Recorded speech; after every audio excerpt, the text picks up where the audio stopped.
Tony D and Little Joan with a screenwriter's rant on three trailers that they're not awful pitches, but the trailers are terrible.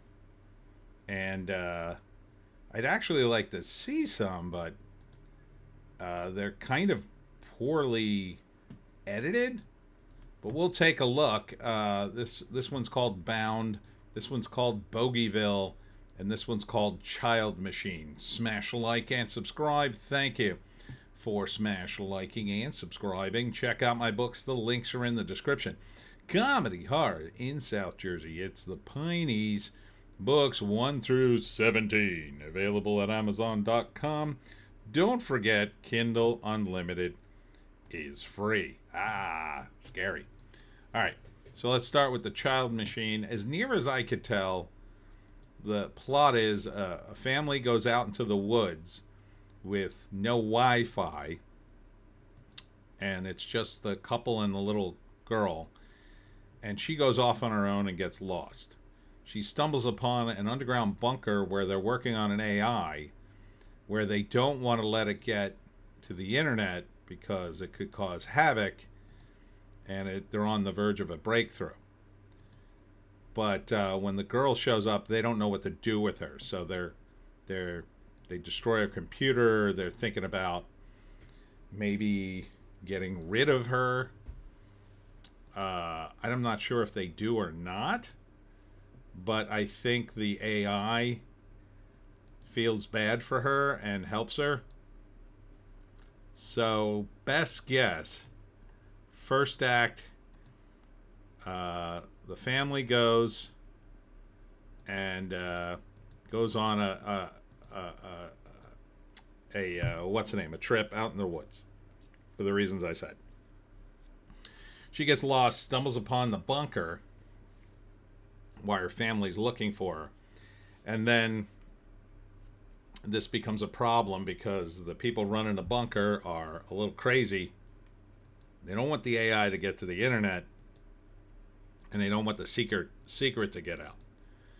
So then they decide what to do with the girl. It gets dark and nefarious after a time, but the AI helps her escape. And I'm gonna say eventually they try to go after her, but the AI is doing stuff to protect her. And then because maybe they're the same age in turn, that's the AI that represents the AI, I think.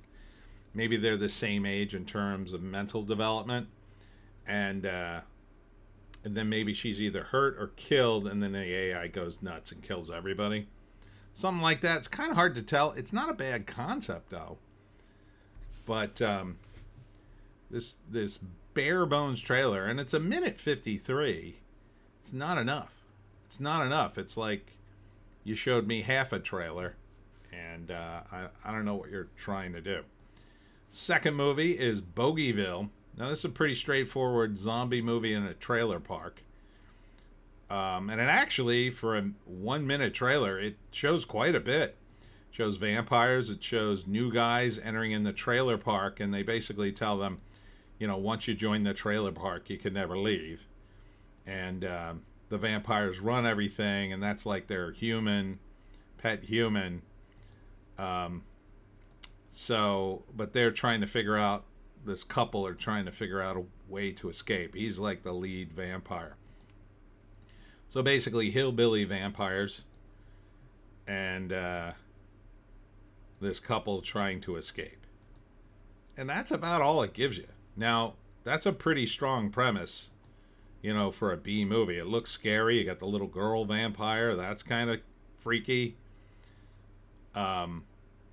But it just needed more of a plot here, fleshing out. A young couple on the run comes across an American trailer park and are convinced to stay by the sinister caretaker Crawford, but they soon learn that he is in fact the guardian of the residents of Bogieville, themselves a pack of bloodthirsty vampires. So maybe he tricks them. And maybe they're not from America if they word it that way. So first act, the couple arrives, everything seems normal. He lets them stay. Second act, it turns dark. The vampires come out. The family's like, what the hell? And the maybe I don't know if the caretaker's on their side or not. I'm not sure why they don't kill him at first. Maybe they have some way to fend off the vampires, but there seems to be a lot of them. But eventually the vampires start killing other people. And I guess they fight the vampires and then escape somehow. It's not really made clear what the plot of this movie is going to be. So,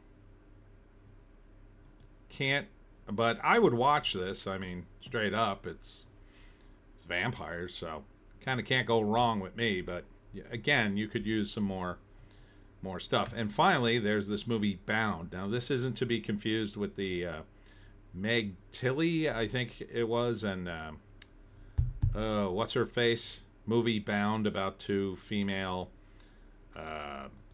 thieves basically who rob a mob guy. This is about, and again, there's not a lot here.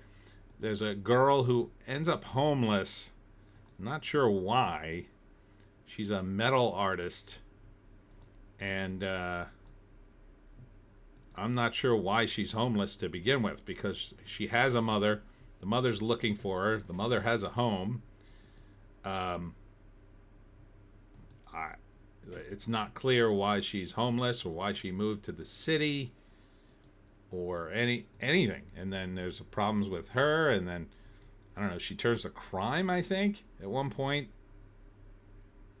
But none of it's clear why anything's happening. It looks like people are pushing the mother out of the home. She's trying to save her and the home, I guess. And then in the end, I don't know, it looks kind of dark. So maybe it all goes wrong. When Bella discovers her abusive stepfather, okay, now it makes sense, has sabotaged her future, she escapes to New York City with nothing but her art and a pet pocket squirrel named Bandit.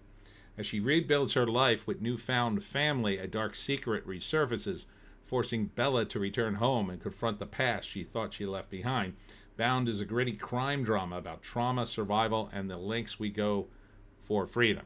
Directed by Isaac Hiratsu Woofter. I don't recognize any of the actors. Okay, not bad. None of these concepts are bad. None of these concepts, none of these pitches seem bad to me.